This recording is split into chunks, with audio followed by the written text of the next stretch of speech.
أما بعد فأعوذ بالله من الشيطان الرجيم بسم الله الرحمن الرحيم يا أيها الذين آمنوا صلوا عليه وسلموا تسليما اللهم صل على سيدنا ونبينا وحبيبنا مولانا محمد صلى الله عليه وعلى آله وأصحابه وبارك وسلم شباب درود شريف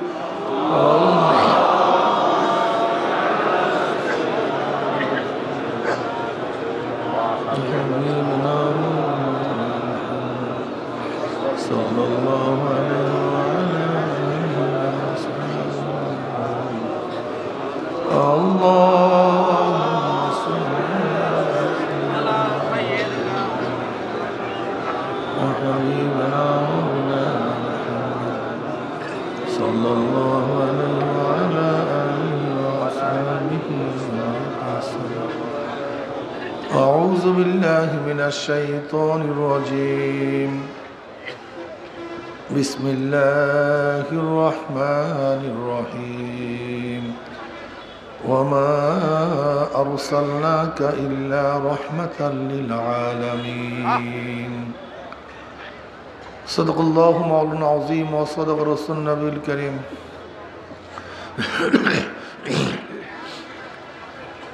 আল্লাহ পাকের বান্দা জনাব মুহাম্মদ রাসূলুল্লাহ সাল্লাল্লাহু আলাইহি ওয়াসাল্লামের উম্মতগণ, আল্লাহ পাক রব্বুল আলামিন আপনাকে আমাকে ফিতনা ফাসাদের জমানায় যখন তাম দুনিয়ার থেকে ইসলাম মুসলমানদেরকে মিটিয়ে দেওয়ার ষড়যন্ত্র চলতেছে,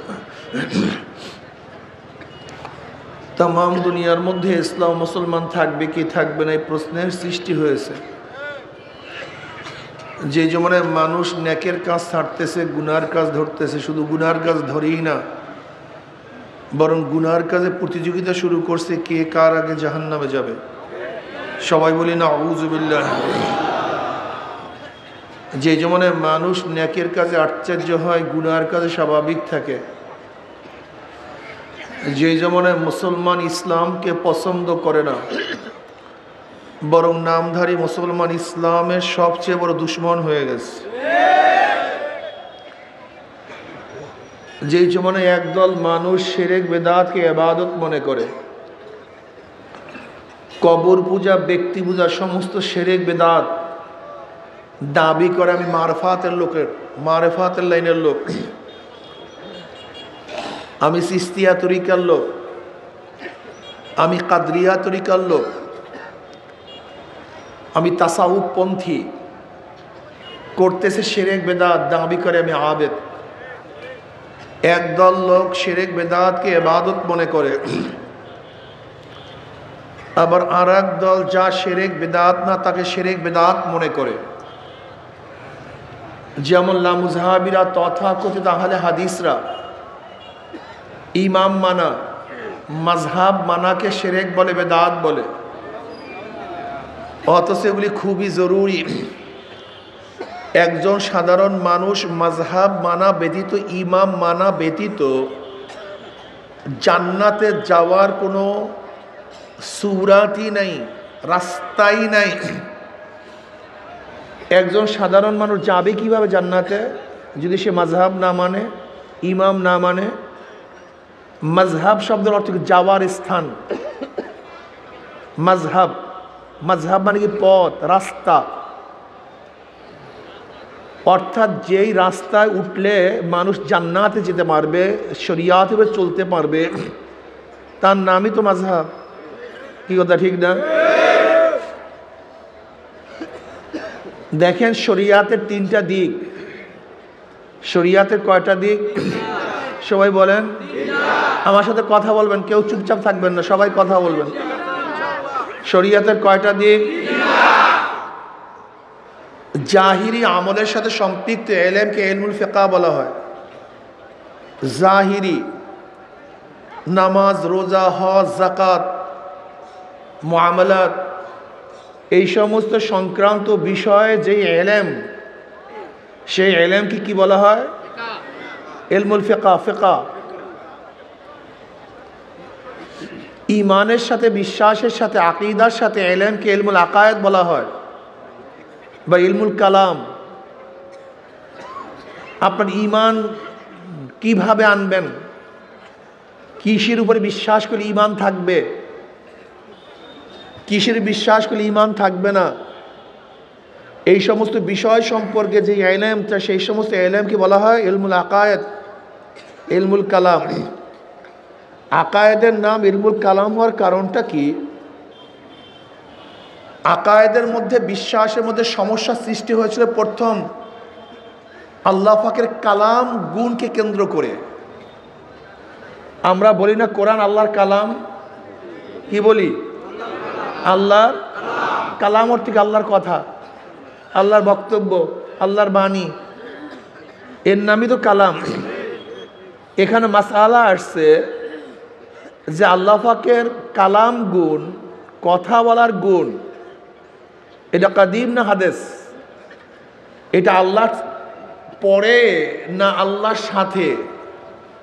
এই গুণটা কি আল্লাহর প্রথম থেকেই ছিল না পরবর্তী আল্লাহ পাক সৃষ্টি করছেন? মূল মাসালা এখানে। এটা খুব কঠিন এক মাসালা, অনেক কঠিন। কেউ বলতেছে কালাম হাদিস নতুন, আহলুস সুন্নাত ওয়াল জামাত কাদিম, আল্লাহ পাকের জাতি সিফাত।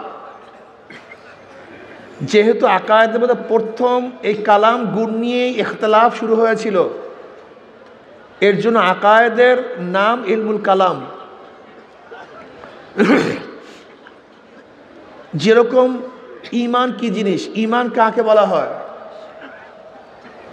আল্লাহ পাকের জাত এবং সিফাতের উপরে বিশ্বাস রাখা। আল্লাহ পাকের জাত এবং সিফাত, যেমন কালাম, কথা বলা আল্লাহ পাকের সিফাত, ঠিক না? বাসির আল্লাহ পাকের সিফাত, সামে আল্লাহ পাকের সিফাত, আলিম আল্লাহ পাকের সিফাত, খালেক আল্লাহ পাকের সিফাত, রাজ্জাক আল্লাহ পাকের সিফাত। অর্থাৎ আল্লাহ পাকের গুণে তাকে গুণান্বিত করা এবং তার সমস্ত গুণের সাথে তার অস্তিত্বকে মানা। কথাটা বুঝাতে পারি নাই? হুয়াল্লাযী, ওই সত্তা। কোন সত্তা? হুয়াল ওয়াজিবুল ওজুদ আল মুস্তাজিবুল জামি সিফাতিল কামালিয়া। সত্তাকে, আল্লাহকে, যিনি সব সময় তার অস্তিত্বের উপরে আছেন পরিপূর্ণ গুণের সাথে। কিসের সাথে? পরিপূর্ণ গুণ নিয়ে যে সত্তা সব সময় অবস্থানের মধ্যে আছেন, তিনি হলেন আল্লাহ। কথাটা বুঝাতে পারি না? দেখেন আল্লাহ পাকের এক গুণ বাসির। আল্লাহ পাক দেখেন, আমাদের গুণ বাসির, আমরাও দেখি। এই দুই দেখা গুণের মধ্যে পার্থক্যটা কি? আমরাও দেখি, আল্লাহ পাকও দেখেন। আমাদের দেখা গুণটা নাকেস, অপূর্ণ। আল্লাহ পাকের দেখা গুণটা পূর্ণ। যেমন আমরা এক সময় দেখতাম না, এখন দেখি। এখন দেখি, এক সময় দেখব না। আলোতে দেখি, অন্ধকারে দেখি না। কাছে দেখি, দূরে দেখি না। সজাগ অবস্থায় দেখি, ঘুম অবস্থায় দেখি না। কিন্তু আল্লাহ পাকের দেখা গুণটা কেমন পূর্ণ! তিনি আগেও দেখতেন, এখনো দেখেন, ভবিষ্যতেও দেখবেন। তিনি আলোতেও দেখেন, অন্ধকারেও দেখেন, কাছেও দেখেন, দূরেও দেখেন। তাহলে আমাদের গুণটা অপূর্ণ, আল্লাহ পাকের গুণটা পূর্ণ। অর্থাৎ আল্লাহ পাকের যতগুলি গুণ আছে সমস্ত গুণগুলি পূর্ণ, আর আল্লাহর বাহিরে যত গুণ আছে সমস্ত গুণ অপূর্ণ। আপনাকে অবশ্যই মনে রাখতে হবে, আল্লাহ পাকের প্রত্যেকটা গুণ তার সাথে সম্পৃক্ত। কোনো অবস্থাতেই আল্লাহ পাকের গুণ তার থেকে আলাদা হয় না। কি কথা ঠিক না? এবং আল্লাহ পাকের প্রত্যেকটা গুণ তার প্রথম থেকেই এমন না যে পরবর্তীতে। এর জন্য আমরা বলি আল্লাহ পাকের প্রত্যেকটা গুণ কাদিম, প্রথম থেকেই পুরান, নতুন কিছু না।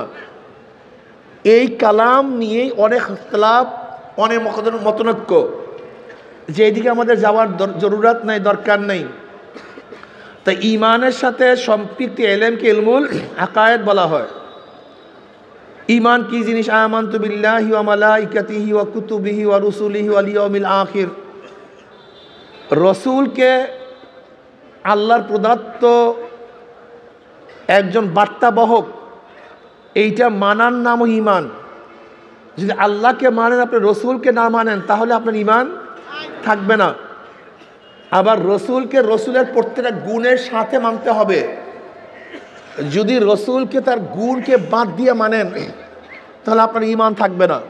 উদাহরণস্বরূপ, খুব ভালো মতো বোঝার চেষ্টা করবেন, নবীদের মৌলিক দুইটা গুণ আছে। কয়টা গুণ? সমস্ত নবীরা নবী এবং মাসুম, তারা নিষ্পাপ। নবী আদম আলাইহিস সালাতু ওয়াস সালাম নবী এবং নিষ্পাপ। নবী নূহ আলাইহিস সালাতু নবী এবং নিষ্পাপ। আমার নবী নবী এবং নিষ্পাপ। নবীকে নবী মানলেন, নিষ্পাপ মানেন নাই, আপনি আহলুস সুন্নাত ওয়াল জামাত থেকে বের হয়ে যাবেন। কথাটা বুঝাতে পারি? নবীকে নবী মানছেন কিন্তু কি মানেন নাই, আপনি আহলুস সুন্নাত ওয়াল জামাত থেকে বের হয়ে যাবেন। শুধু নবীকে নবী মানলেই হবে না, নবীরা মাসুম এই কথাও মানতে হবে। কথা ঠিক আছে না? আমার নবী নবী, নিষ্পাপ এবং শেষ নবী। দেখেন, নবী নূহ আলাইহিস সালাতু ওয়াস সালাম নবী, নিষ্পাপ কিন্তু শেষ না। নবী ইব্রাহিম আলাইহিস সালাতু ওয়াস সালাম নবী, নিষ্পাপ কিন্তু শেষ না। নবী ঈসা আলাইহিস সালাতু ওয়াস সালাম নবী, মাসুম, নিষ্পাপ কিন্তু আমার নবী নবী, নিষ্পাপ এবং সবাই কথা বলে নাই। কিন্তু কি আপনি তো পুরো খাতা মুড়া দিয়ে ঘুমাই রয়েছেন, ঘটনা কি? কথা বলেন। আমার নবী নবী, নিষ্পাপ এবং কেউ যদি নবীকে নবী মানেন, নিষ্পাপও মানছেন, কিন্তু আমার নবীকে শেষ নবী মানেন নাই, এই গুণে গুণান্বিত করেন নাই, আপনি মোমেন না কাফের? একেবারে ক্লিয়ারলি কাফের। শুধু নবীকে নবী মানলে হবে না, নবীর যে আমার নবীর যে গুণ, তিনি শেষ নবী, এই শেষ নবী তার একটা গুণ, এইটাও মানতে হবে। যদি নবীকে নবী মানেন, মাসুম মানেন, শেষ নবী না মানেন, তাহলে আপনি কাদিয়ানীরা আমার নবীকে নবী মানে কি মানে না? কথা বলে না কেন? মাসুম মানে কি মানে না? কিন্তু কি মানে না? এই জন্য তারা কি হয়ে গেছে? কাফের হয়ে গেছে। ঠিক আল্লাহ পাককে মানতে হবে এবং আল্লাহ পাকের গুণে কাউকে গুণান্বিত করা যাবে। আল্লাহ না করুক, আল্লাহ পাকের গুণে যদি আল্লাহর বাহিরে কাউকে গুণান্বিত করেন, এই কাজটার নাম শিরক। এই কাজটা যে করে তার নাম মুশরিক। কথাটা বুঝতে পারি?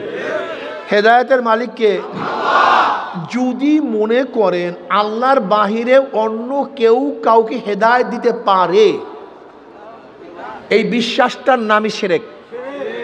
যদি মনে করে জিবরাইল আলাইহিস সালাতু ইচ্ছা করলে কাউকে হেদায়েত দিতে পারে, মিকাইল আলাইহিস সালাতু ওয়াস সালাম পারে, আজরাইল পারে, ইসরাফিল পারে, আদম পারে, নবী নূহ আলাইহিস সালাতু ওয়াস সালাম পারে, নবী ঈসা, এমনকি মনে করেন যদি আমার নবী ইচ্ছা করলে কাউকে হেদায়েত দিতে পারে, এরকম বিশ্বাস যদি কেউ করেন, এই বিশ্বাস করাটার নাম কি ভাই? শিরক। এই কাজটা যে করবে তার নাম মুশরিক। কথাটা ক্লিয়ার বুঝাতে পারি নাই? যদি মনে করেন অমুক ওলি, চরমনাই পিসা হুজুর, সে ইচ্ছা করলে কাউকে হেদায়েত করতে পারে, কথা বলে না কেন? এই ধারণার নাম কি? হ্যাঁ, যে এই ধারণা করবে, ক্লিয়ার কাট বুঝবেন, ইমানকে ঠিক রাখবেন। আল্লাহ পাকের গুণে কাউকে গুণান্বিত করা যাবে না, আল্লাহর বাহিরে আল্লাহর গুণে কাউকে গুণান্বিত করা যাবে না। এখন প্রশ্ন করতে পারেন, হুজুর হেদায়েতের মালিক আল্লাহ, তো এখানে এত কষ্ট করব কেন? এই নিশিনের মধ্যে, এই ঠান্ডার মধ্যে এত কষ্ট করতে যাব কেন? একটা প্রশ্ন আছে কি নাই?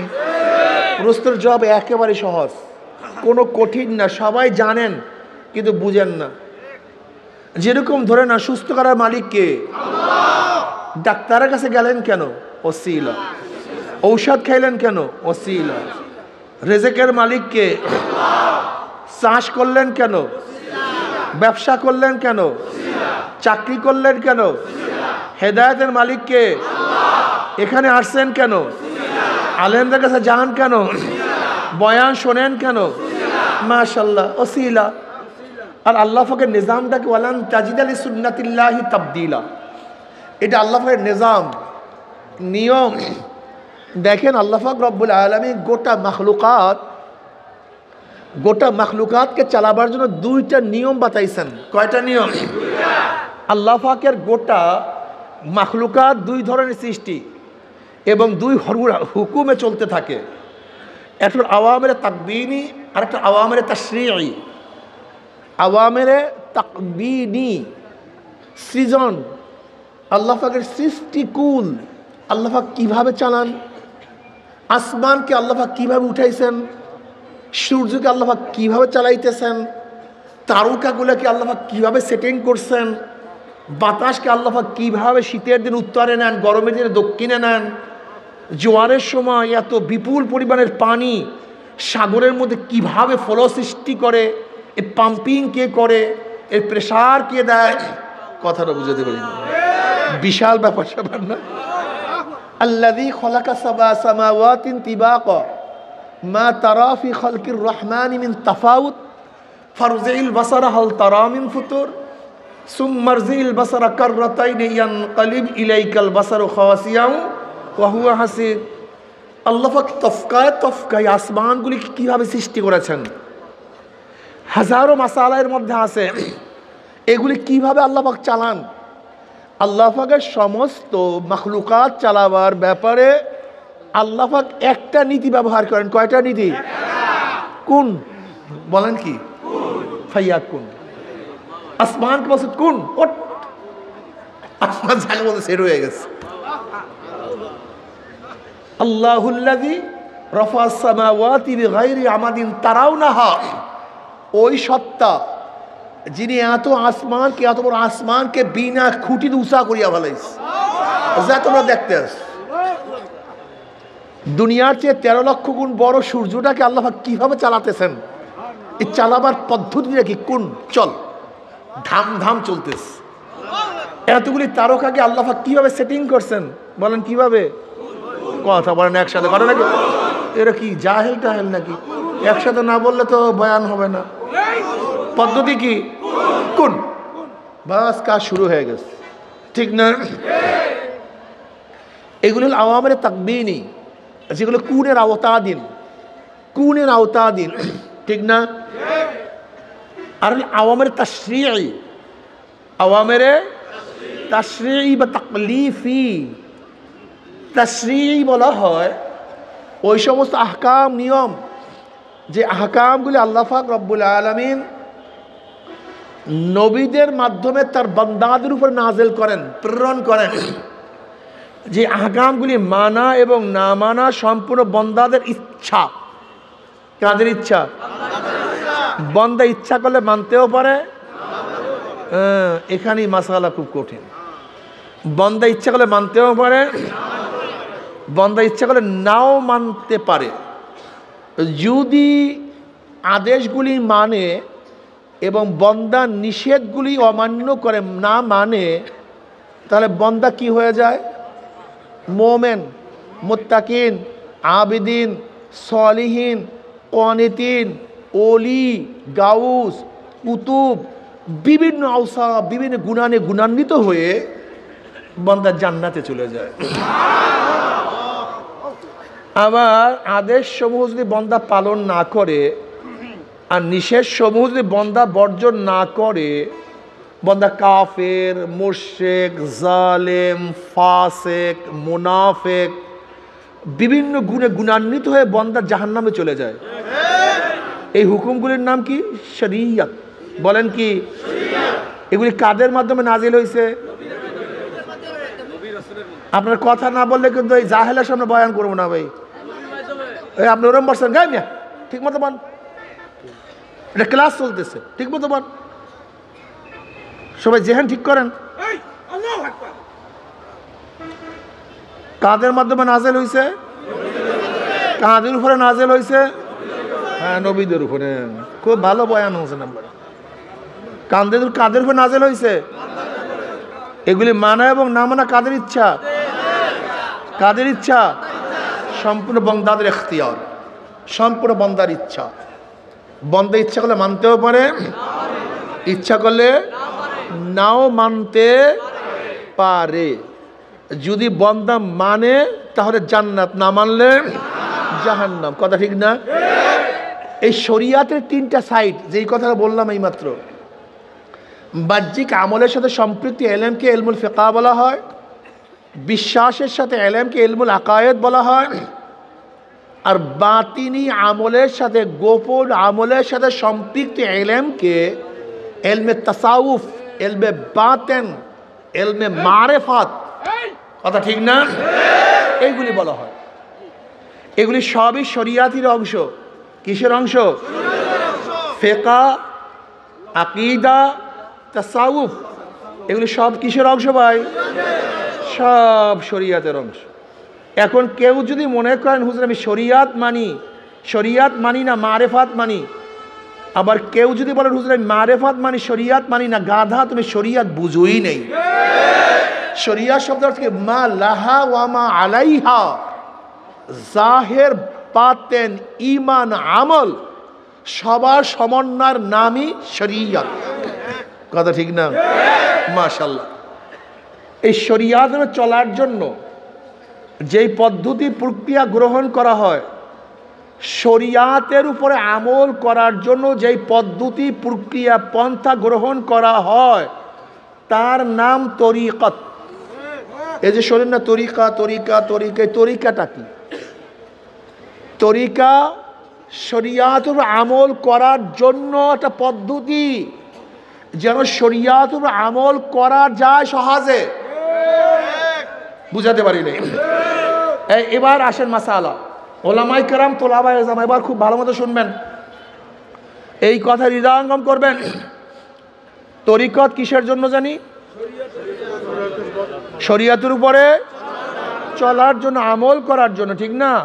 এর দরকারটা কি ছিল? হ্যাঁ, শরিয়াতের উপরে চলার জন্য তরিকতের রাস্তা যদি না ধরেন আপনি ঠিক মতো শরিয়াতে চড়তে পারবেন? উদাহরণস্বরূপ উদাহরণ দেব, দেখেন জনাব মুহাম্মদ রাসূলুল্লাহ সাল্লাল্লাহু আলাইহি ওয়াসাল্লাম উম্মে হানি রাদিয়াল্লাহু তাআলার ঘরে গেলেন। উম্মে হানি রাদিয়াল্লাহু তাআলা বললেন, ইয়া নবী আল্লাহ, ইয়া রাসূলুল্লাহ, বুড়া হয়ে গেছে, বৃদ্ধা হয়ে গেছে, সারা রাত্রে ইবাদত করার মতো আর সুযোগ নাই, শক্তিও নাই, এমন কিছু আমলের কথা বলে দেন যেন যে আমলগুলি সহজে করে আল্লাহর নৈকট্য লাভ করতে পারি। নবী আলাইহিস সালাতু ওয়াস সালাম বললেন না সাল্লাল্লাহু আলাইহি ওয়াসাল্লাম, উম্মে হানি তুই প্রতিদিন 100 বার সুবহানাল্লাহ পড়ো। কতবার? হ্যাঁ, লাভটা কি? ইসমাইল আলাইহিস সালাতু ওয়াস সালামের বংশের 100 গোলাম আজাদ করলে যেই পরিমাণের সওয়াব, এই পরিমাণের সওয়াব হয়ে যাবে। উম্মে হানি 100 বার আলহামদুলিল্লাহ পড়ো। আল্লাহর রাস্তায় জিহাদের ময়দানে 100 ঘোড়া দান করলে যেই সওয়াব, এই পরিমাণের সওয়াব হয়ে যাবে।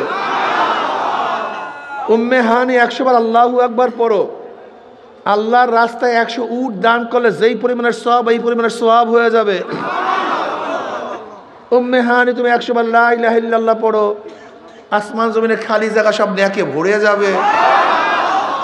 এই হাদিস কি ওলামায়ে কেরাম জানেন না? তোলাবারা জানে। কিন্তু আজকে যদি প্রশ্ন করি 100 বার সুবহানাল্লাহ আলহামদুলিল্লাহ আল্লাহু আকবার কে কে পড়ছেন? আরে আপনারা হাত তুলিয়েন না, কথা আগে বুঝেন। যদি বলি কে কে পড়ছেন, দেখবেন যারা তরিকার উপরে আছে তারা ঠিকই হাত তুলতে পারবে, কিন্তু যারা তরিকার মধ্যে নাই তারা হাত তুলতে পারবে না। এর জন্য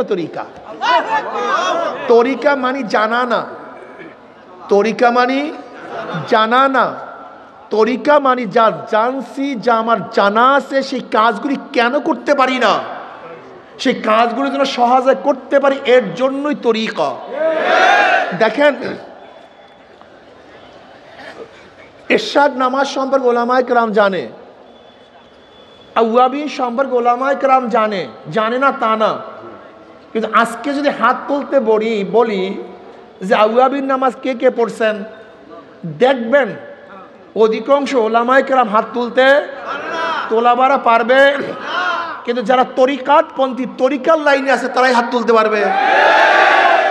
তার মানে তরিকা হলো শরিয়াত আমল করার জন্য। তুমি কেন বুঝো না? রশিদ আহমদ গঙ্গুই রহমতুল্লাহ আলাইহি ফকিহুন নফস, হাফিজুল হাদিস, তিনি বুখারী মুসলিম সহ সমস্ত সিয়াসতের কিতাবগুলি বছরের শুরুর থেকে শেষ পর্যন্ত একাই পড়াতেন, তার ইলমের কোনো কমতি ছিল না। এই রশিদ আহমদ গঙ্গুই রহমতুল্লাহ আলাইহি হাজী সাহেব রহমতুল্লাহ আলাইহির কাছে বয়াত কেন হয়েছিলেন? জানার জন্য নয়, বরং যা জানেন তার উপরে কিভাবে আমল করতে পারে তার জন্যই তরিকার মধ্যে উঠছেন। হুজ্জাতুল ইসলাম কাসেম নানদুর রহমতুল্লাহ আলাইহি জানেন কত বড় আলেম, বুখারীর শেষ 5 পারার যিনি হাসিয়া লিখছেন, কাসেম নানদুর রহমতুল্লাহ, হুজ্জাতুল ইসলাম, ইমামুল মান্তাক মামলুক আলী সাহেব রহমতুল্লাহ আলাইহি উভয় সাথী রশিদ আহমদ গঙ্গোহী এবং কাসেম নানদুর রহমতুল্লাহ আলাইহুমা, এরা উভয় মামলুক আলী সাহেব রহমতুল্লাহ আলাইহির শাগরাদ। যদিও রশিদ আহমদ গঙ্গোহী রহমতুল্লাহ আলাইহি বয়সে একটু বড় ছিলেন, এই দুই হাম সবক ওই হাজী ইমদাদুল্লাহ মুহাজির বক্কি রহমতুল্লাহ আলাইহির কাছে বয়াত কেন হয়েছিলেন? কিতাব জানার জন্য নয়, তারা অনেক জানেন, কিন্তু হাজী সাহেব রহমতুল্লাহ বয়াত হয়েছিলেন যা জানেন তারপরে আমল করার জন্য।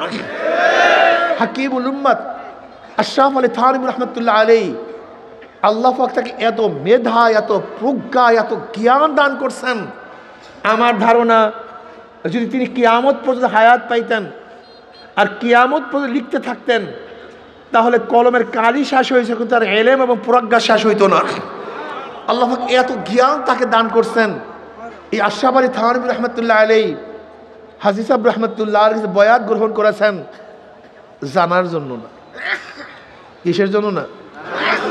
জানার জন্য না, বরং যা জানেন তার উপরে, এর নামই তরিকা। রিয়া হারাম সমস্ত আলেমরা জানে, কিন্তু রিয়ার মুক্ত হতে পারে না। কিবর হারাম সমস্ত উলামায়ে কেরাম জানে, কিন্তু মুক্ত হতে পারে না।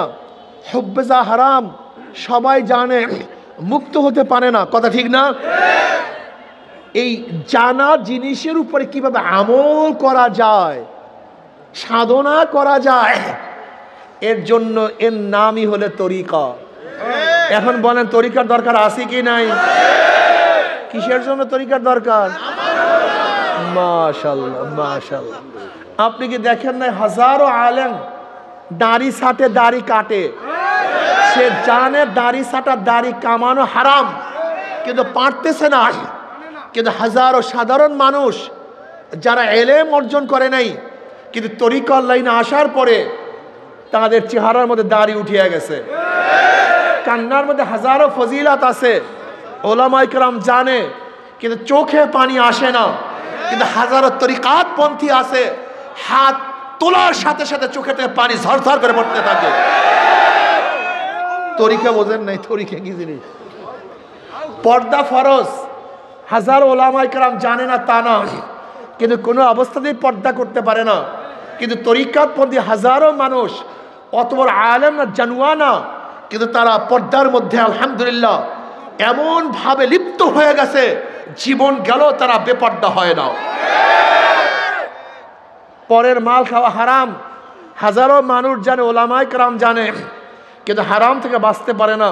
কিন্তু তরিকাত লাইনের সাধারণ গরিব মানুষ তরিকায় আসার পরে জীবন গেল 1 লক্ষ হারাম পেটের মধ্যে ঢুকায় না। তরিকা বুঝাইতে পারতেছি? তরিকা কি জিনিস? এর নাম তরিকা।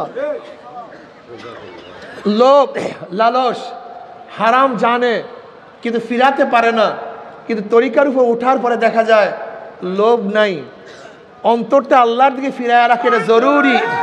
সবাই জানে কিন্তু অন্তরটা আল্লাহর দিকে ফিরাতে পারে না। কিন্তু হাজারো তরিকাত পন্থিক লোক আছে, তাদের হালাত এরকম অবস্থা, ফাইনামা তু আল্লু ফাসাম্মা ওয়াজহুল্লাহ, যে এই দিকে তাকায় মাওলা। এর নাম তরিকা। বুঝাইতে পারছি?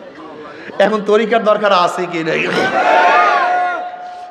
এই তরিকত এবং শরিয়াত চলার পরে, এই তরিকত এবং শরিয়াত চলার পরে আল্লাহ পাকের মাখলুকাতের বহুত গুরু রহস্য অন্তরের মধ্যে জাগ্রত হয়।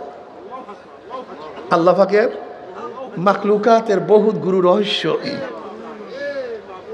আল্লাযী খালাকা সাবা সামাওয়াতিন তিবাকা মা তারা ফি খালকির রহমানি মিন তাফাউত ফারজিল বাসারা হাল তারা মিন ফুতুর। দেখ তো আমি আসমান যে সৃষ্টি করেছি এর মধ্যে কোনো ভুল আছে কিনা। ফারজিল বাসারা হাল তারা মিন ফুতুর। দেখ আমি সূর্য যেখানে সেটিং করছি, দেখ দি তোদের মধ্যে কোনো ভুল পাও কিনা। আমি চন্দ্রকে যেভাবে সেটিং করছি, ফিট করছি, দেখ তো কোনো ত্রুটি আছে কিনা। তারকাগুলোকে আমি যেইভাবে উঠাইছি, দেখ তো কোনো ত্রুটি আছে কিনা। হাল তারা মিন ফুতুর। যাক বাতাসের মধ্যে কোনো ভুল আছে কিনা, মাটির মধ্যে কোনো ভুল আছে কিনা, গাছের মধ্যে ভুল আছে কিনা দেখতো। আবারও দেখ সুম্মারজিল বাসারা, ভুল ধরার জন্য যদি আবারও তুই চক্ষু ফিরাও তাহলে অবস্থার কি হবে? ভুল পাবি না, বরং লজ্জিত হয়ে তোর চক্ষু ফিরে আসবে। কিন্তু আমার মাখলুকাত মধ্যে কোনো ভুল নাই, কোনো ত্রুটি নেই। এই শুরু হয়ে গেছে আল্লাহ পাকের মাখলুকাত নিয়ে গবেষণা করা। আল্লাহ কি কফি আনফুসিকুম আফালা তুবসিরুন। আমি তো তোর মধ্যেই আছি, তুই দেখোস না কেন? দেখতো আমি তোকে কিভাবে বানাইছি, তোর চক্ষু আমি কিভাবে বানাইছি, তোর কান, তোর নাক, তোর জবান, তোর চেহারা, তোর হাড়, তোর লাংস। হাল তারা মিন ফুতুর। দেখ এর মধ্যে কোনো ভুল আছে কিনা। নাই, কোনো ভুল নাই। এই শুরু হয়ে গেছে আল্লাহ পাকের মাখলুকাত নিয়ে গবেষণা করতে করতে হাকিকত পেয়ে গেছে। কি পেয়ে গেছে? হাকিকত। এইটার নাম হাকিকত। তরিকত, শরিয়ত, হাকিকত। এই হাকিকত, তরিকত এবং শরিয়ত চলার পরে এবার আল্লাহ পাকের আওসাফ, আল্লাহ পাকের গুণের বহুত গুরু রহস্য অন্তরের মধ্যে জাগ্রত হয়, তার নাম মারেফত। আমার মাওলা কেমন রহমান, আমার মাওলা কেমন রহিম, আমার মাওলা সত্তার, আমার মাওলা গফফার, আমার মাওলা রাজ্জাক। কথা ঠিক না? এই শুরু হয়ে গেছে আল্লাহ পাকের সিফাত নিয়ে গবেষণা করা। আল্লাহ পাক খালেক, আল্লাহ পাক মালিক। এই বাস আল্লাহ পাকের গুণের হাজারো গুরু রহস্য অন্তর মধ্যে জাগ্রত হয়, তখন অবস্থা কি মারেফাত, সে পরিচয় লাভ করছে। কার পরিচয় লাভ করছে? আল্লাহর পরিচয় লাভ করছে। এই মারেফাত যখন অর্জিত হয় তখন মানুষের তফকা বাড়তে থাকে। কি বাড়তে থাকে? তফকা বাড়তে থাকে। তখন তফকা কোথায় গিয়া পুষে? বেলালে হাবশি রাদিয়াল্লাহু তাআলা আনহু, গোলাম জাত গোলাম, নিজেও গোলাম, বাবায় গোলাম, দাদায় গোলাম, 1 টাকার মালিক না, কালো কুচ্ছিত, কিন্তু মাওলার প্রেমে পড়িয়া ঈমান আনার পরে, ইবাদত করার পরে আল্লাহ পাক তার তফকা, তার মর্যাদা কেমন বাড়ায়া দিছে। বেলালে হাবশে হাটে জমিনের মধ্যে, পায়ের আওয়াজ আরশের মধ্যে। কি বুঝলেন? হাটে জমিনের মধ্যে, পায়ের আওয়াজ আরশের মধ্যে। আজান দেয় জমিনের মধ্যে, 7 তবক আসমান ভেদ করে আওয়াজ চলে যায় আরশের মধ্যে। কিয়ামতের ময়দানে বেলালে হাবশি তার মর্যাদা কেমন হবে? নবী আলাইহিস সালাতু ওয়াস সালাম যে উটের উপরে থাকবেন, সেই উটের লাগাম থাকবে বেলালে হাবশির হাতের মধ্যে। বুঝেন অবস্থাটা?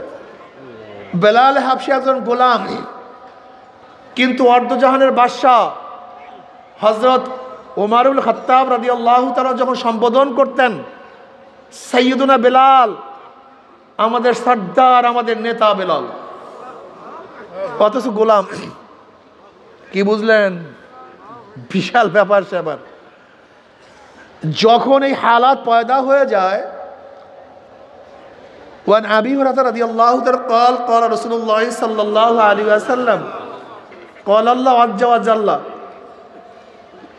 من عادى لي وليا فقد آذنته بالحرب وما تقرب إلي عبدي بشيء أحب إلي مما افترضت عليه وما يزال عبدي يتقرب إلي بالنوافل حتى أحبه فإذا أحببته كنت سمعه الذي يسمع به وبصره الذي يبصر به ويده التي يبطش بها ورجله الذي يمشي بها وإن سألني لأوتينه ولئن استعاذني لأعوذنه। হাদিসে কুরসির মধ্যে আল্লাহ পাক ফরমান, বান্দার উপর আমি যা ফরজ করছি শুধু ফরজ আদায়ের মাধ্যমেই বান্দা আমার নৈকট্য লাভ করতে পারে না। ওমা তাকাররাবা ইলাইয়া আবদি বিশাইইন আহাব্বা ইলাইয়া মিম্মা তারাস্তু আলাইহি। আমি বান্দার উপরে যা ফরজ করছি শুধু ফরজ আদায়ের মাধ্যমেই বান্দা আমার নৈকট্য লাভ করতে। বুঝাতে পারছি? ওমা ইয়াজালু আবদি ইয়াতাকাররাবু ইলাইয়া বিন নওয়াফিল, বরং বান্দা নফল ইবাদত করতে করতে আমার নৈকট্য লাভ করে। যখন বান্দা নফল ইবাদত শুরু করে, ইবাদত করতে হাত্তা উহিব্বাহু, আমি বান্দাকে মোহাব্বত করা শুরু করি।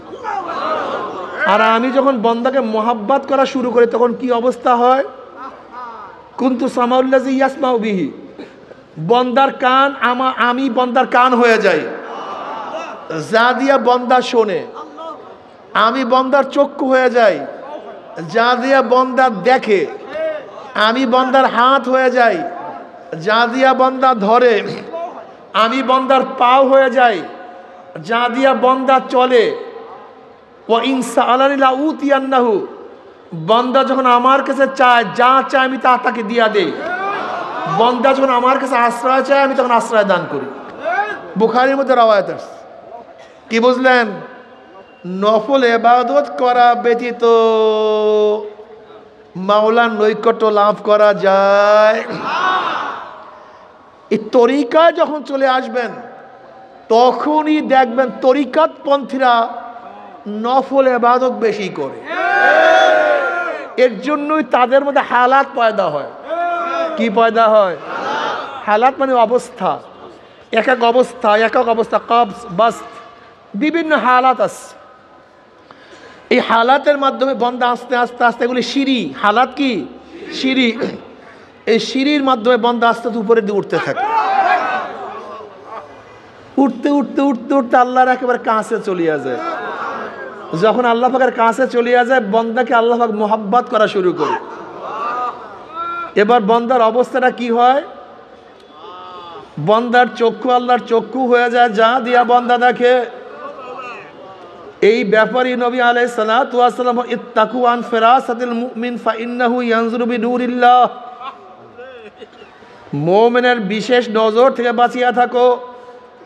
তারা নিজের চর্ম চক্ষু দিয়া দেখে না, তারা মাওলার নূর দিয়া দেখে। বুঝতে পারিনি। এখন এটা আপনি বুঝবেন কিভাবে? আপনি তো এই হালাতের মধ্যেই নাই। যেরকম প্রাইমারি লেভেলের ছাত্রকে মাস্টার্সের ক্লাসের পড়া পড়াইলে সে কিছুই বুঝবে না, ঠিক মারেফতের লাইনের লোক যারা উচ্চ তবকায় চলিয়া গেছে তাদের হালাতও কেউ বুঝবে না। তাদের অবস্থা কেমন হয়? তারা যেই দিকে তাকায় সেই দিকে দেখে আমার মাওলা। ফাইনামা তুআল্লু ফাসাম্মা ওয়াজহুল্লাহ ওয়া হুয়া মাকুম আইনামা কুনতুম ওয়াফি আনফুসিকুম আফালা তুবসিরুন। এ আমার যুবক বাবারা, আমার মুরব্বী বাবারা, পর্দারা মা বোনেরা, দুনিয়ার থেকে একদিন বিদায় হইতেই হবে, মাওলার দরবারে যাইতেই হবে। কোন উপায় নেই গোলাম। মাওলার দরবারে এখন কোন অবস্থায় যাবা তুমি কি চেহারা উজ্জ্বল অবস্থায় যাবা না তোমার চেহারা কালো অবস্থায় যাবা? এই এখতিয়ার তোমার, এই সমস্ত ইচ্ছা তোমার। যাওয়া লাগবে, ফিরাতে পারবা না, আল্লাহর কাছে যাওয়াই লাগবে। এখন তুমি খুশি অবস্থায় যাবা না বেজার অবস্থায় যাবা?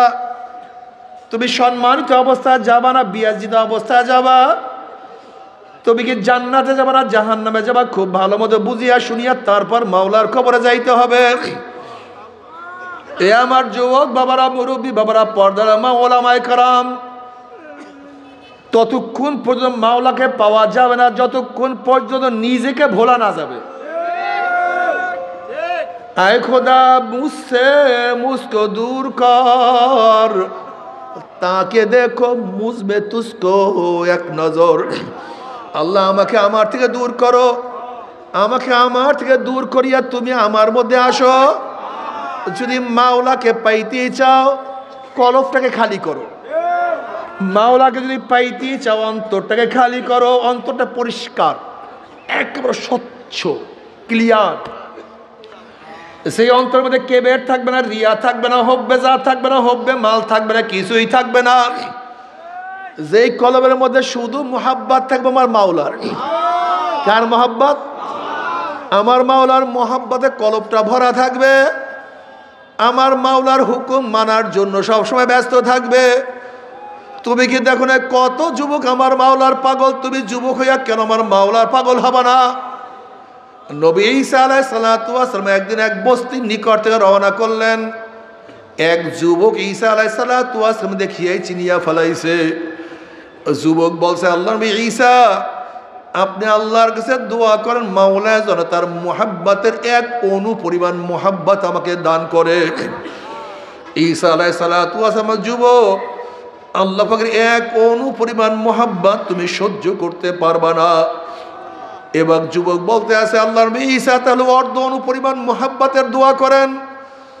ঈসা আলাইহিস সালাতু ওয়াস সালাম আল্লাহর কাছে দোয়া করেন, মাওলা হে, তুমি এই যুবককে তোমার মুহাব্বতের অর্ধ অণু পরিমাণ মুহাব্বত দান করো।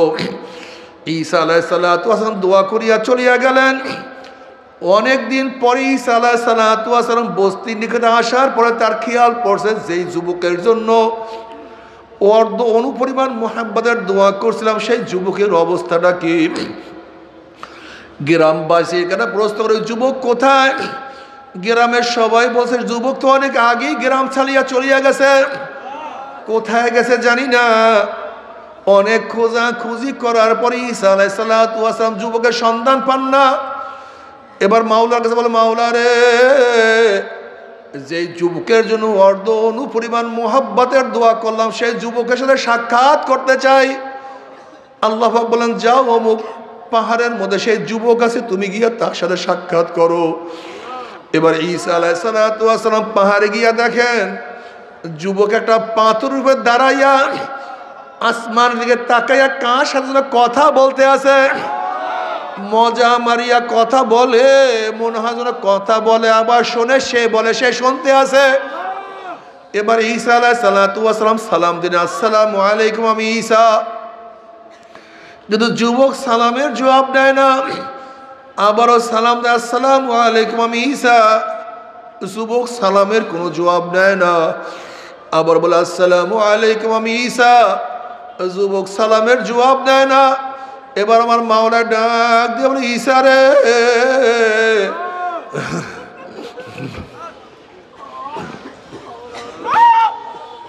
ঈসা রে, যার কলবের মধ্যে আমার অর্ধ অণু পরিমাণ মুহাব্বত ঢুকছে, আমি আমার জাতে পাকের কসম খেয়া বলতে পারি আমার বাইরে সে আর কাউকে চিনতে পারে না।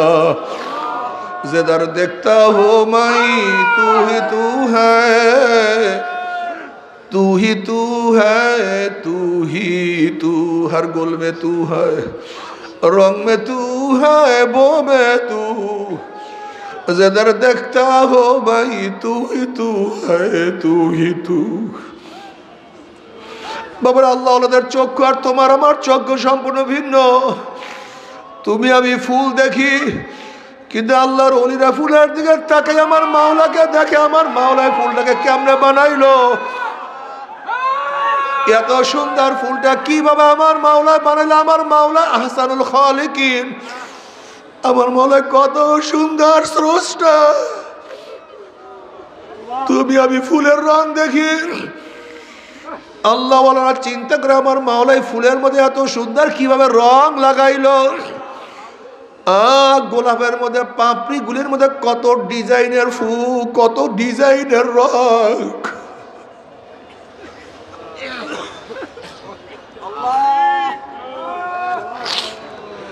এক এক ফুলের মধ্যে এক এক ডিজাইন, কে এত ডিজাইন করলো? গোলাপের মধ্যে এক ধরনের ঘেরান, হাসনারা ভিন্ন ঘেরান, রজনীগন্ধা অন্য ঘেরান। এই ফুলের মধ্যে ঘেরান কিভাবে ঢুকাইলো? কে ঢুকাইলো?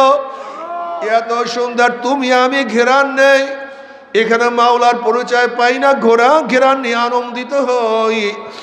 আর আল্লাহ ওয়ালারা ফুল হাতে নিয়ে চিন্তা করে আমার মাওলা हरवारा के दफ्तरी इस्मारे फाते किरदेगार बाबारे तुम्हार चोख और आमार चोख और अल्लाह वालादेर चोख एक ना।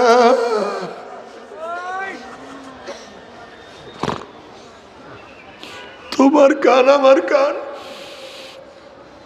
और अल्लाह वालादेर कान तो एक ना। अल्लाह তুমি আমি শুধু পাখির শব্দ শুনি, পাখির আওয়াজ শুনি, আর আল্লাহর আওয়াজের মধ্যে আমার মাওলার জিকিরের আওয়াজ পাই। কুল্লুন কদ আলামা সালাতাহু ওয়া তাসবিহাহু, প্রত্যেকটা মাখলুক আমার মাওলার জিকির করে।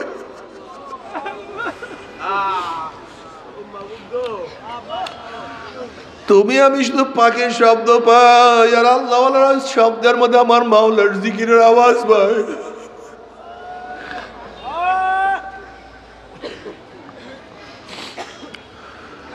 এ যুবক বাবারা, আমার মুরব্বী বাবারা, তুমি কি আল্লাহর অবস্থা দেখো না?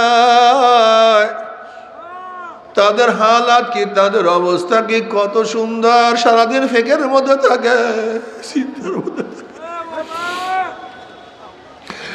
যেরকম কম্পাসের কাঁটা তুমি যতই ঝাড়কিন দাও না কেন, আবার দেখবা কম্পাসের কাঁটা উত্তর দক্ষিণ হয়ে গেছে। যতই তুমি নাড়াও না কেন, আবারও দেখবা কম্পাসের কাঁটা সে উত্তর দক্ষিণ হয়ে গেছে। ঠিক আল্লাহ ওয়ালাদের কলব যতই ঝাড়কিন দাও না কেন, তাদের কলবটা মাওলা মুখী হয়ে থাকে। তাদের কলব সব সময় মাওলার ফেকের। আমার মাওলাই কই, আমার মাওলাই কই বাবারে।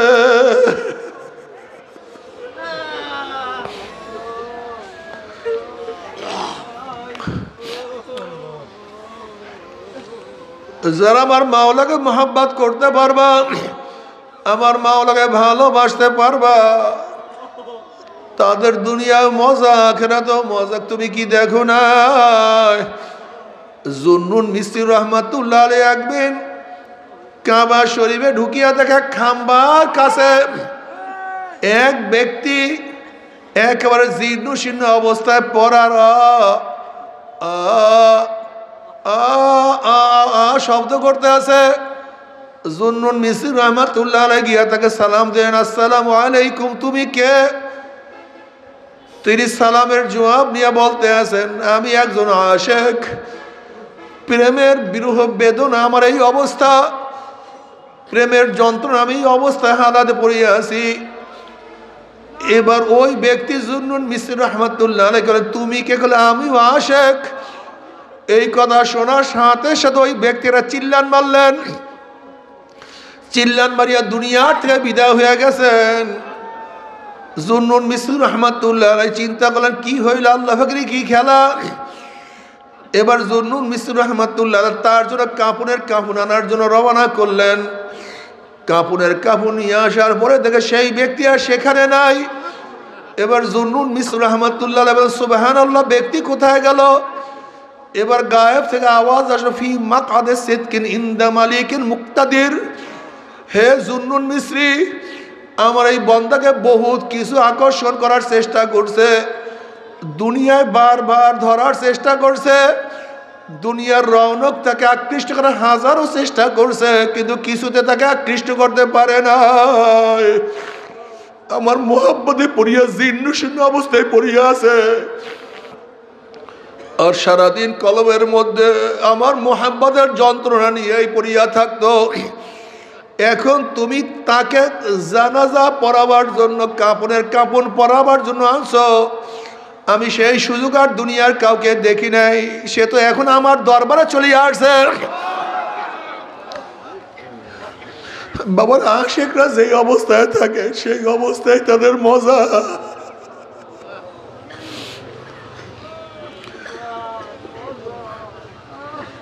মনসুর হাল্লাজ রহমাতুল্লাহ আলাইকে যখন আটকানো হইল, জেলের মধ্যে আবদ্ধ করা হইল,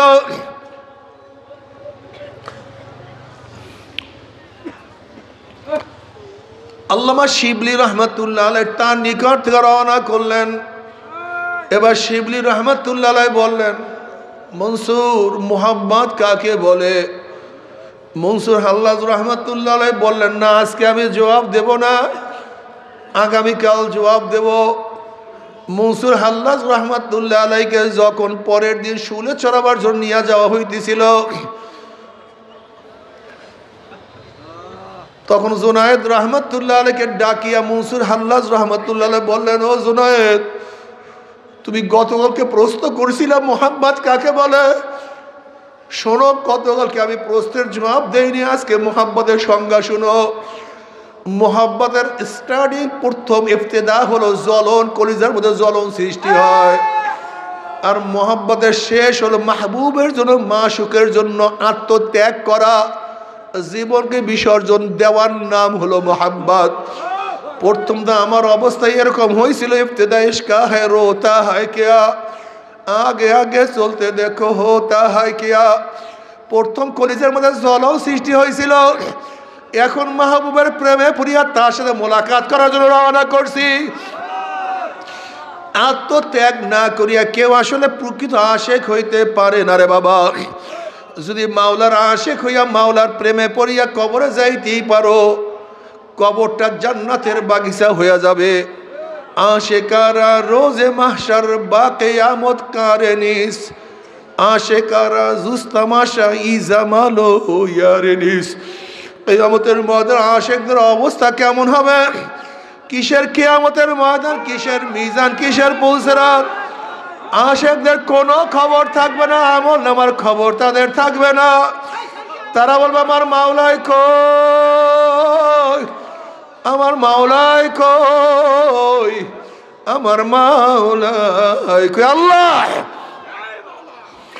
আশেকের অবস্থা এরকম হবে, তারা আমার মাওলাকে দেখার জন্য ব্যতিব্যস্ত হয়ে যাবে, আমার মাওলার প্রেমে এমনভাবে মত্ত হয়ে যাবে, এক সেকেন্ডের মধ্যে পুসরাত পাড়ি দিয়ে আমার মাওলার জান্নাতে চলিয়া যাবে।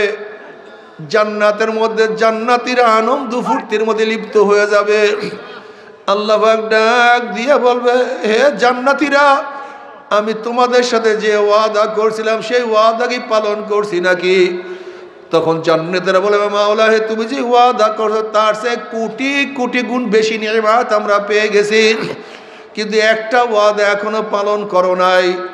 তখন আল্লাহ পাক ফেরেশতারা নূরের পর্দা সরাইয়া দেয়। যখন 70,000 নূরের পর্দা সরাইয়া দেওয়া হবে, প্রত্যেকটা জান্নাতে ভিড়া ভিড়ি ধাক্কা ধাক্কি প্রত্যেকের জায়গাতে আমার মাওলাকে দেখিয়া ফেলাইবে। আমার মাওলাকে দেখার সাথে সাথে সমস্ত জান্নাতের সেজদার মধ্যে পড়িয়া যাবে।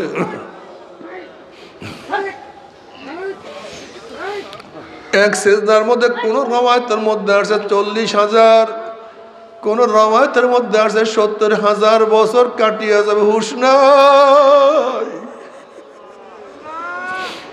মাওলার দিদার কি যে মজা।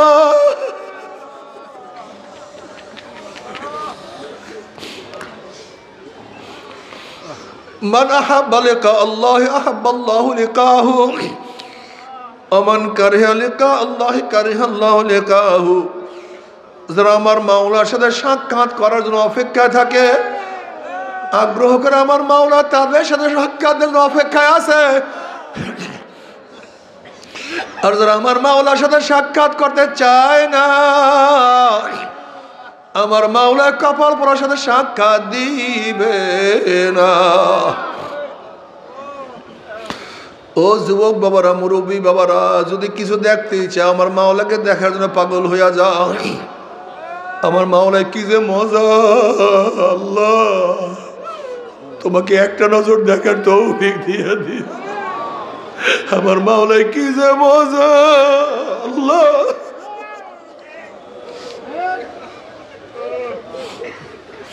हर तमन्ना दिल से रुखसत हो गई, हर तमन्ना दिल से रुखसत हो गई, अब तो आजा, अब तो खिलवत आ गई। मौला है सब आशा आकांक्षा दूर करছি, তুমি একটু আসো, তুমি একটু ধরা দাও, তোমার বান্দাকে একটু ধরা।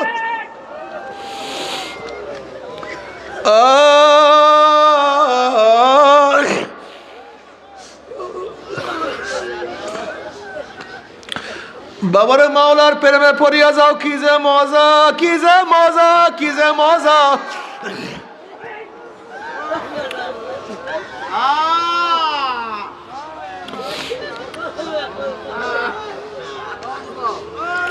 जन्नत दो जोग से यार आप क्या करो, आरज़ू है मैं तुझे साथ देखा करो।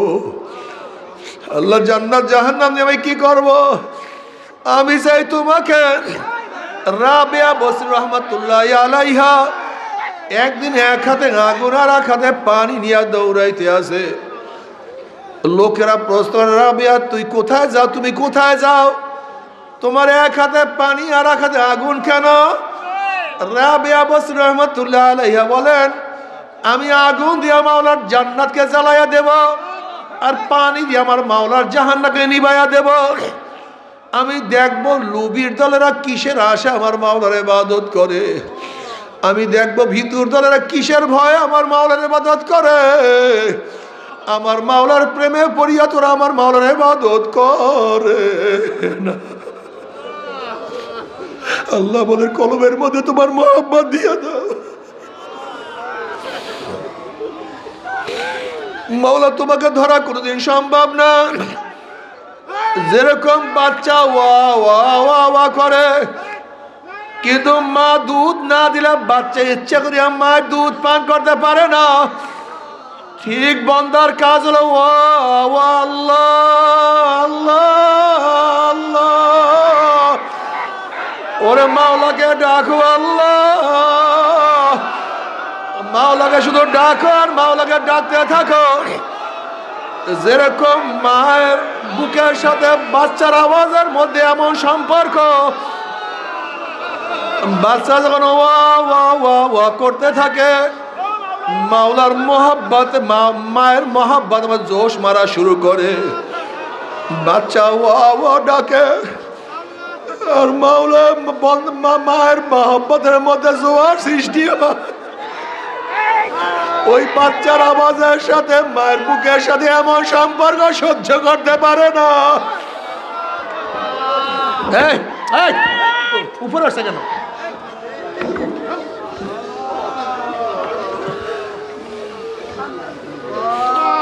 বাচ্চার আওয়াজ এত মারাত্মক, বাচ্চার আওয়াজ মা সহ্য করতে পারে না। বাচ্চা যখন ওয়া ওয়া করে হাত পাওয়া চার পাঁচার গাইতে থাকে, ওইদিকে মায়ের বুকের মধ্যে টন টন টন টন টনটা শুরু করে ব্যথা শুরু হইতে থাকে। যদি বাচ্চার সাথে মায়ের এরকম কানেকশন হইতে পারে, আমার মাওলা তো মায়ের সে 1000 গুণ বেশি মহব্বত করে বান্দাকে।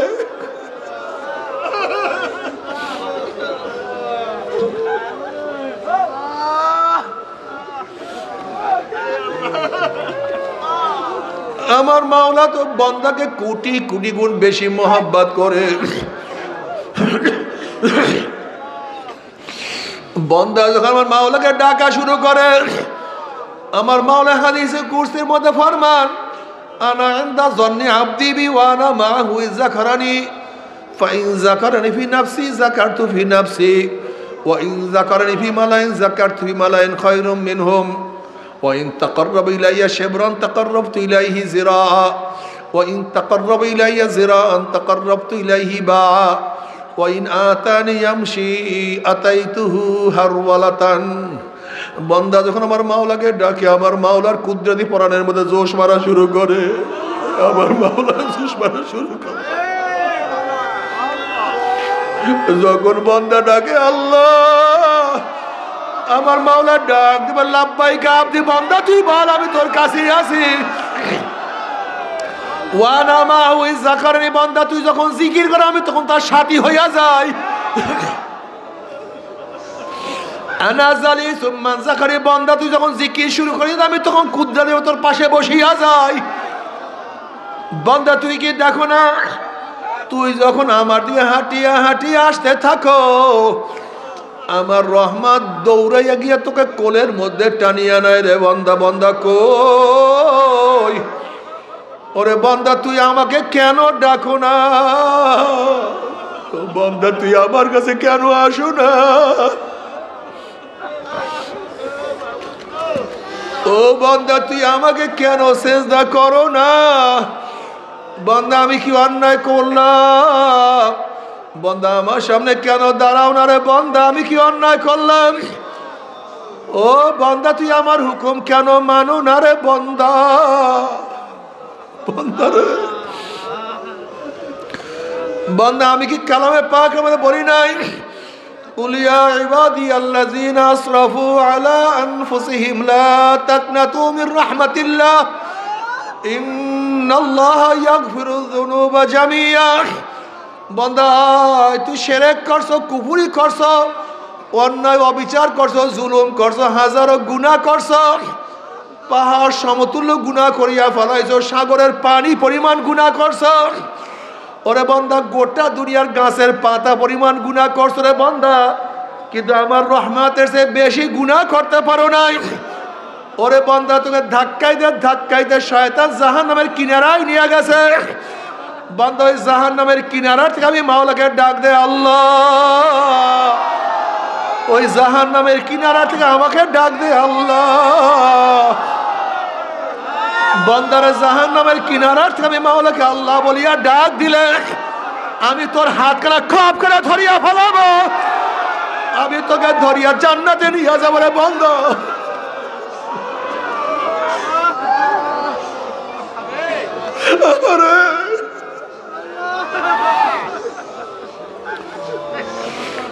আমার মাওলা এত মেহেরবান, এত দয়াবান, সেই মাওলাকে ভুলিয়া কোথায় যাও, আল্লাহ তুই মাফ করিয়া দিও।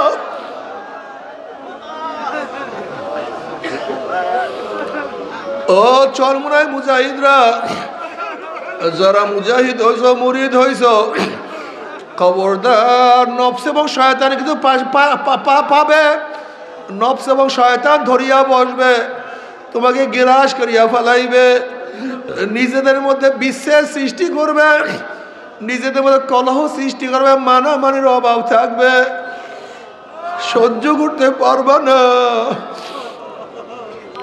ও মুজাহিদ তুমি খেয়াল করো, প্রথম যখন মুজাহিদ ছিলাম তখন কলবের হালত কত সুন্দর ছিল, প্রথম যখন তুমি মুরিদ হয়েছিল তখন তোমার কলমের হালাত কত সুন্দর ছিল। একটু চিন্তা করিয়া দেখো কি যে তখন কলমের মজা, সেই অবস্থা এখন আর নাই, আল্লাহ মাফ করিয়া দেয়।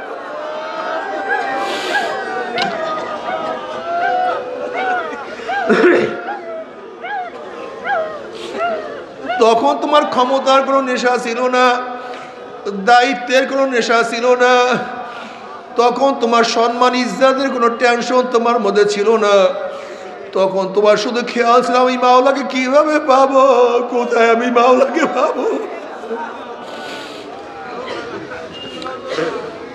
তোমার কি মনে নাই তখন পীর ভাইকে দেখলে কত মহব্বত লাগতো, কত মজা লাগতো। পীর ভাইকে দেখার সাথে সাথে মনে হয় না আপন ভাইসে বেশি বড় মোহাব্বত লাগতো। এখন পীর ভাইকে দেখলে কেন মোহাব্বত লাগে না, কেন ঘৃণা করো? এখন এক পীর ভাই আর এক পীর ভাইকে দেখলে কেন শত্রু মনে করো? এক পীর ভাই আর এক পীর ভাইকে কেন শত্রু মনে করো? কেন গিবত শিকায়ত করো?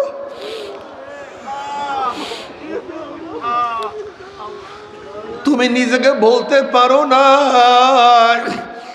আর নিজেকে না বলা পর্যন্ত আমার মাওলাকেও কিন্তু পাওয়া যাবে না। এর জন্য তো দোয়া করা, খোদা মুঝসে মুঝকে দূর কর, আল্লাহ আমাকে আমার থেকে দূর করিয়া দাও। আমি কে যেন আমি না জানি, আমি কে আমার যেন খবর না থাকে, শুধু আমি জানি আমি তোমার গোলাম, আমি তোমার মাগলুব, আমি একটা গুনাহগার, আমি একটা নাফরমান, আমি একটা জালেম, আমি একটা জাহান্নামের কীট হয়ে গেছি। তুমি যে সেই জাহান্নাম থেকে আমাকে না বাঁচাও, আমি বাঁচতে পারবো না। ও আমার মুজাহিদ বাবারা, তোমাদের কলম সেই আগের মতো নাই। তুমি খেয়াল করিয়া দেখো, নতুন মুজাহিদ যখন হয়েছিল তখন কলমের হালাত কত সুন্দর, কত পরিষ্কার।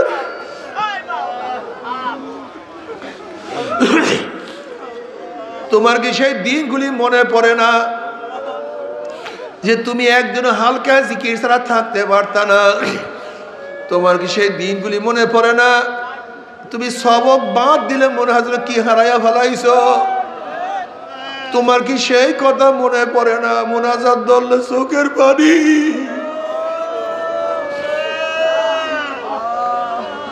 তোমার কি সেই কথা মনে না? কলবটা সবসময় ভাঙ্গা ছিল, আনা এন্দা মুনকাসিরাতিল কুলুব। তোমার কলব কত ভাঙ্গা ছিল, তুমি নিজেকে নিজে কত অপরাধী মনে করতা, কিন্তু সেই হালাত এখন তোমার কেন নাই? আমি তো গুমরাহ হয়ে গেছি, আমি তো ধ্বংস হয়ে যাইতে আছি। আমার এই সমস্ত দায়িত্ব ভাই তো কিছু না, যদি মাওলাকে না নিয়ে কবরে যায় আমার তো উপায় থাকবে না। আল্লাহ না করুক তরিকার যে জিম্মা আমার উপর আসছে যে আমি আদায় না করি, তা আল্লাহর কাছে কি জবাব দেব? এত বড় জিম্মা আমি তো আদায় করতে পারলাম না। আগে তোমার কাছে জিম্মা আসলে তুমি কত বিপদ মনে করতা, এখন নিজেরা নিজেরা লবিন করিয়া তারপর জিম্মা নাও, ক্ষমতা নাও। আরে তুমি দিন বোঝো না, তুমি দিন থেকে অনেক দূরে চলিয়া গেছো রে বাবা।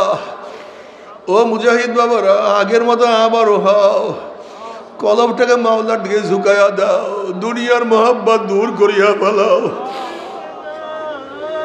হালকা জিকিরগুলি তাজা করো। এখন আর মুজাহিদরা দাওয়াত দেয় না, অথচ আগেকার মুজাহিদরা একজন মানুষকে দাওয়াত দেওয়ার জন্য হাতে ধরতো, পায়ে ধরতো, কত বাড়ি বাড়ি দৌড়াইতো, গাঁটটি বস্তা নিয়ে কত চরমনার ময়দানে কত মুজাহিদরা তাদেরকে নিয়ে যাইতো। এখন আর সেই দাওয়াত নাই। মফস্বলে একটা মাহফিল হইলে এক একজন মুজাহিদ এক একটা গাড়ি নিয়ে লোকদেরকে দাওয়াত দিয়া মাহফিলে নিয়ে আসতো। তাদের খেয়াল ছিল আল্লাহ বলা লোকদেরকে কিভাবে আল্লাহর সাথে মিলাইয়া দেওয়া যায়, একজন বেনামাজিকে কিভাবে নামাজি বানানো যায়। কলবের মধ্যে এমন ব্যথা সৃষ্টি হয়েছে, হয়তো আমি পারবো না, আল্লাহ ওনাদের কাছে নিয়ে যাই, দেখি তাদের বয়ানে আল্লাহর মাওলা তাদেরকে হেদায়েত দেয় কিনা। সেই ব্যথাও তোমার কলবের মধ্যে নাই, অন্তরের মধ্যে নাই। তার মানে হলো তোমার তারা কি হওয়া উচিত ছিল, তোমার আল্লাহর দিকে বেশি অগ্রসর হওয়া উচিত ছিল, কিন্তু নফস এবং শয়তান তোমাকে আমাকে গ্রাস করিয়া ফেলাইছে। আজকের থেকে তওবা করো, আমি পীর ভাইয়ের সাথে খারাপ ব্যবহার করব না। আল মুমিনু কারজুলুন ওয়াহিদ, ইন ইশতাকা আইনু ইশতাকা কুল্লু, ওয়াইন ইশতাকা রাসু ইশতাকা কুল্লু।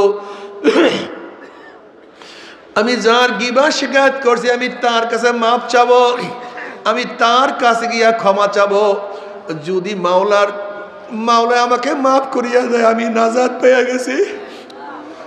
আর যদি মাওলা আমাকে মাফ না করে আমার তো উপায় হবে না। আল্লাহ ও মুজাহিদ দাওয়াত দিতে থাকো, আল্লাহ বলার লোকদেরকে দাওয়াত দাও, হাতে ধরো, পায়ে ধরো, কাছে কাছে যাও। আজকে ইসলামের দুশ্মনরা মুসলমানদেরকে গুমরাহ করার জন্য হাজারো চাল, হাজারো ফন্দি আঁকছে। তুমি আমি যদি তাদের কাছে দাওয়াত নিয়ে না যাই তাহলে তাদেরকে শয়তান ধরিয়া ফেলাইবে, ইসলামের দুশ্মনরা তাদেরকে গ্রাস করিয়া ফেলাইবে। এর জন্য প্রত্যেকের কাছে কাছে যাও, দাওয়াত দিতে থাকো, আল্লাহ বলার লোকদেরকে আল্লাহর সাথে মিলাইয়া দেওয়ার চেষ্টা করতে থাকো। যদি তোমার দাওয়াতের মাধ্যমে, তোমার চেষ্টার মাধ্যমে একজন ব্যক্তি আল্লাহওয়ালা হয়ে যায়, ওই ব্যক্তির জিন্দেগিতে যত নেকের কাজ করবে এবং সে দাওয়াত দিয়ে আর একজনকে যত নেকের কাজ করাইবে, আবার সে দাওয়াত দিয়া যত মানুষকে নেকের কাজ করাইবে, যেই ব্যক্তির দাওয়াতের কারণে যেই ব্যক্তির দাওয়াতের কারণে প্রথম ব্যক্তি দ্বীনের উপরে উঠছে, ওই দায়ীর আমল নামে আল্লাহ পাক রব্বুল আলামিন ওই পরিমাণে নেক লিখিয়া দিবে। আল্লাহ তুমি কবুল করিয়া নাও। এর জন্য বাবারে দাওয়াত দিতে থাকো, নিজে বাঁচো জাহান্নামের আগুন থেকে। কু আনফুসাকুম ওয়া আহলিকুম নারা, নিজে জাহান্নামের আগুন থেকে বাঁচাও, ভাইকে বাঁচাও, ছেলেকে বাঁচাও, মেয়েকে বাঁচাও, পাড়া প্রতিবেশী সবাইকে জাহান্নামের আগুন থেকে বাঁচাইতে চেষ্টা করো। মাওলার কাছে দোয়া করতে থাকো, বারবার দোয়া করো। আল্লাহ না করুক, আল্লাহ না করুক, যদি মাওলাকে রাজি খুশি না করিয়া কিয়ামতের ময়দানে উঠো, অবস্থা খুব খারাপ। আল্লাহ না করুক জাহান্নামের ফয়সালা হয়ে যায়, তুমি কি জানো না জাহান্নামের মধ্যে জাহান্নামে একটা জামা পরাইয়া দেওয়া হবে, পোশাক পরাইয়া দেওয়া হবে। দুনিয়ার উলের কোনো পোশাক না, সুতির কোনো পোশাক না, রেশমি কাপড়ের কোনো পোশাক পরানো হবে না। জাহান্নামে থেকে যেই জামা, যেই পোশাক পরাইয়া দেওয়া হবে, ওই পোশাকটা হবে জাহান্নামের আগুনের পোশাক। যখন জাহান্নামের আগুনের পোশাক পরাইয়া দেওয়া হবে, জাহান্নামী দুই হাত দিয়া পোশাক ছেঁড়ার চেষ্টা করবে, ব্যর্থ চেষ্টা করবে, পোশাক ছেড়তে পারবে না, সহ্য করতে পারবে না। ওই পোশাক জাহান্নামের গায়ের গোশত চামড়া পুরাইয়া সব সারকার করিয়া ফেলাইবে। আল্লাহ তুমি আমাদের সবাইকে মাফ করিয়া দাও। তবে মুমিন মুসলমান বলতে সবাই মনে চায় গুনার থেকে ফিরিয়া নেক আমল করিয়া মাওলার জান্নাতে কিন্তু সবাইরই যাইতে মনে চায়। গুনাহ নিয়া মাওলার জাহান্নামে কাউরি কিন্তু যাইতে মনে চায় না। কিন্তু কেনই বা আমরা নেক আমল করতে পারি না, কেনই বা গুনার কাম ছাড়তে পারি না? এর মূল কারণ হলো আপনার এবং আমার পিছনে নফস এবং শয়তান লাগিয়া রয়েছে। এই নফস এবং শয়তান থেকে ফেরার জন্য যে কোনো একজন হক্কানি আল্লাহর ওলির হাতে হাত দিতে হবে রে বাবা। খবরদার, বর্তমান জমানায় পীর মুরিদের নামে ভেজাল, ব্যবসা, দলাদলি, হিংসা, হাসাদে পরিণত হয়ে গেছে। সমস্ত আল্লাহর ওলির একমত, যেই পীরের 5 জন মুরিদের মধ্যে কমপক্ষে 3 জনকে দেখবা আলহামদুলিল্লাহ সুন্নাত মাফিক আমল আখলাক মজবুত হয়ে যাইতে আছে, গুনার কাম ছাড়তে আছে, নেকের আমল ধরতে আছে, কলম নরম হইয়া চোখে পানি আসতে আছে। বৃক্ষতর নাম কি, ফলে পরিচয়? আমি চরমোনাই বুঝি না, চরমোনের দাওয়াত প্রশংসা প্রচার প্রসার করার জন্য আসিনে রে বাবা। চরমোনাই যাওয়ার তোমার কোনো দরকার নাই, কোনো দরকার নাই, কোনো দরকার নাই। তুমি যার কাছে গিয়া পারো গুনার কাম ছাড়ো, নেকের আমল ধরো, কলম নরম করিয়া চোখে পানি নিয়া মাওলার কবরে যাইও। যেরকম দুনিয়ার ঘরে আগুন লাগলে পানি ছাড়া নিবানো যায় না, ঠিক তদ্রুপ তোমার আমার গুনার দ্বারা যেই জাহান্নামের আগুন জ্বলিয়া রইছে, চোখের পানি ও সারা কিন্তু জাহান্নামের আগুন নিবানো সম্ভব না। আমার জন্য দোয়া চাই, আমিও দোয়া করি। সবাই সবার জন্য প্রাণ খুলিয়া দোয়া করো যেন কিয়ামতের ময়দানে গলাগলি বাঁধিয়া মাওলা একসাথে জান্নাতে যাওয়ার তৌফিক দিয়া দেয়। আল্লাহুম্মা আমিন।